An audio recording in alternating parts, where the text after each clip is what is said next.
আসসালামু আলাইকুম। আমার সকল ভিউয়ার্সরা আশা করছি ভালো আছেন, যে যেখানেই আছেন সুস্থ আছেন, নিরাপদে আছেন। আজকের আমার যে ভিডিওটা সেটা হলো ঘূর্ণিঝড় রেমালকে নিয়ে। আপনারা যারা চার দেওয়ালের মাঝে বসে খিচুড়ি বিলাস, রোমান্টিক ওয়েদার মনে করে ঘূর্ণিঝড় রেমালকে আর স্বাভাবিক বৃষ্টিকে এক করে ফেলেছেন, তাদের জন্য আজকের এই ভিডিওটা। আশা করি সবাই সম্পূর্ণ ভিডিওটা দেখবেন এবং আপনারা নিজেদের নিজস্ব বিবেককে প্রশ্ন করবেন কোনটা ঘূর্ণিঝড়, কোনটা বর্ষার স্বাভাবিক বৃষ্টি, এই পার্থক্যটা আশা করি বুঝে যেতে পারবেন।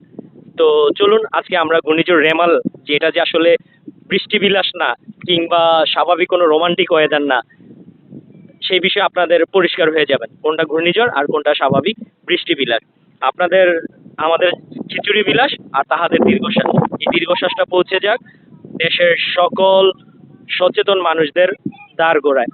চলুন আজকে আমরা ঘূর্ণিঝড় রেমাল যে আমাদের জন্য কতটুকু ভয়ঙ্কর ভাবে এসেছে তার কিছু তথ্য আপনাদেরকে দিই, এবং আমরা যে যেখানে আছি যেভাবে আছি যতটুকু সম্ভব আমরা সহযোগিতা পৌঁছে দিব ওই সকল মানুষদের দ্বার গোড়ায় যারা ঘূর্ণিঝড় রেমালে তাদের হারিয়েছেন ঘর বাড়ি, স্বজন, তাদের পাশে দাঁড়াবো।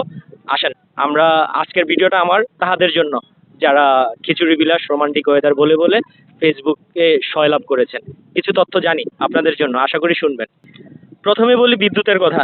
এখন পর্যন্ত যা খবর আসছে সেই হিসাবে আমাদের বিদ্যুৎহীন 3.25 কোটি গ্রাহক।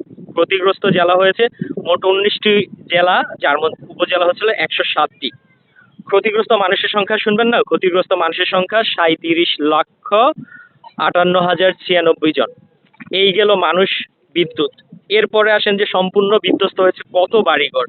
সম্পূর্ণ বিধ্বস্ত হয়েছে 35,483টি ঘরবাড়ি।